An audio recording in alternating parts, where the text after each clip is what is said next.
I am now 2/3 of the way through the first season of The Office, and my mission was initially to force myself through season 1, because apparently it gets better with season 2. But actually, I don't feel like I'm forcing myself anymore.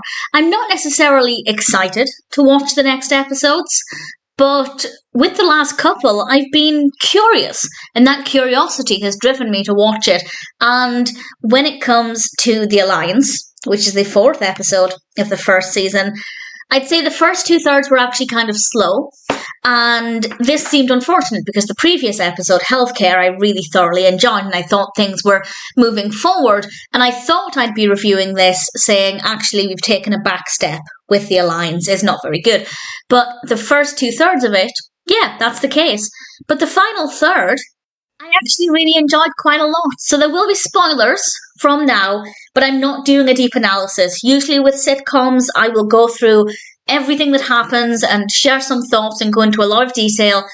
But at least at this stage of The Office, I'm not really interested in doing that because I'm not really fully engaged with it. I'm paying full attention, but I'm not emotionally connecting with the entire thing. But maybe as time goes on, hopefully as time goes on, my reviews or analyses will get much more detailed. But for now, I'm just talking about what happens in basic terms, but there will be some spoilers.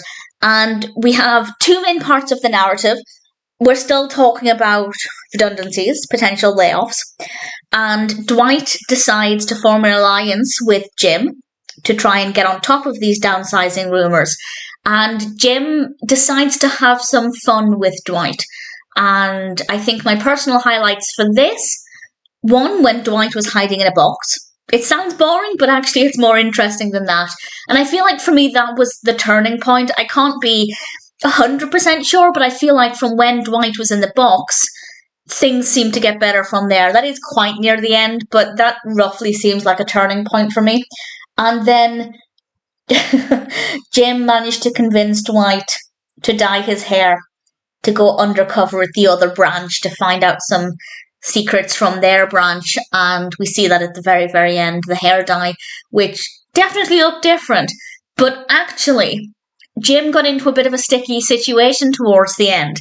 And Dwight managed to kind of get his own back there. And I didn't see that coming, and I rather liked that. And I thought that was very well done, very surprising. And I enjoyed that. So the main part of the narrative, the alliance, was kind of dull for a good portion of the episode, but I'd say from the box onwards, I began to really enjoy it. The other part focuses on the fact that, once more, Michael is trying to boost morale, so he decides to throw a birthday party for the next nearest birthday, which happens to be Meredith next month.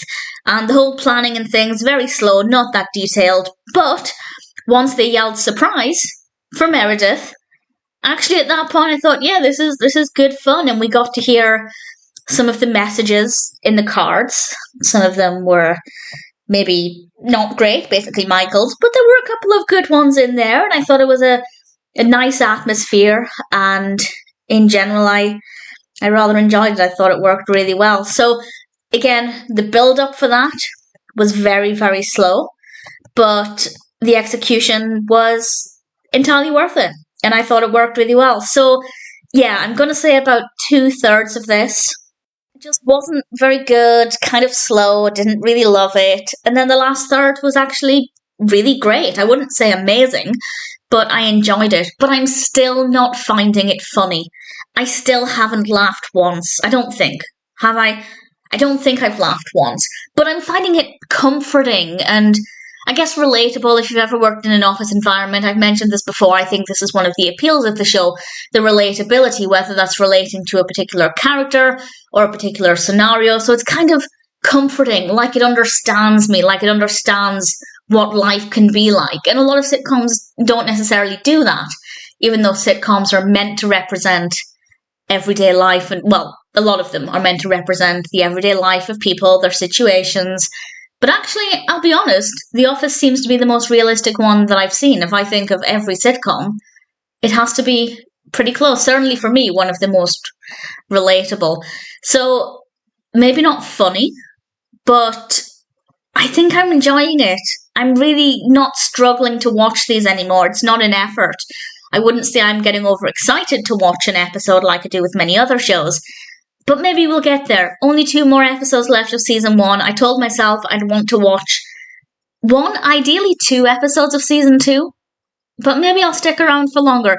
We'll see when we get there. And for now, I can confirm that the Alliance, although not perfect, definitely has some good moments.